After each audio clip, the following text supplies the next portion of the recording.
Magandang araw po sa ating lahat. Ito po si Danny Baning. Nasumpungan po natin na may sakit. Isa po siya sa mga magulang ng aming estudyante dito sa Katutubo Elementary School.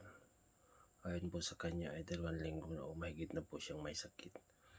At namamalagi lang po sa kanyang bahay dito sa Barangay Bakal, Paracali, Camarines Norte. Siya po ay ayaw magpadala o takot siyang pumunta sa ospital para magpagamot. Andun po yung aking paghikayat para siya ay madala sa ospital, pero parang ayaw po niya. Pero susubukan ko pa rin po na magkaroon ng sasakyan para madala po siya sa ospital upang mabigyan ng angkop na gamot para sa kanyang karamdaman.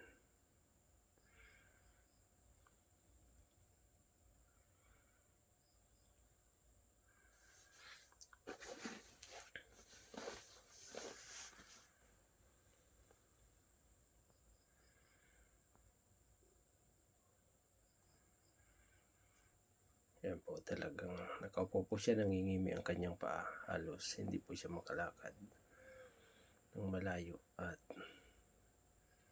isa po sa kanyang idinadaing yung kanyang paa at masakit ang kanyang ulo. Yan po, nasa labas siya ng kanyang bahay. Halos hindi makalakad ng malayo, at kung makikita po natin ang kanyang kamay, kulay dilaw at medyo maputla. Talagang mapapansin po natin na may karamdaman po siya. Ayan po yung kanyang tirahan, yung kanyang asawa. Ayan po yung kanyang asawa. Isa po siya sa mga tribo o manide o kabihog na naninirahan dito sa Camarines Norte.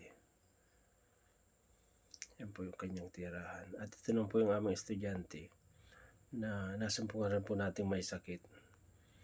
Yan po yung kanyang magulang.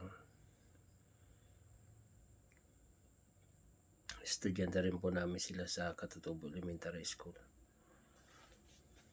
Problema po siya dahil wala siyang may pagpagamot sa kanyang anak.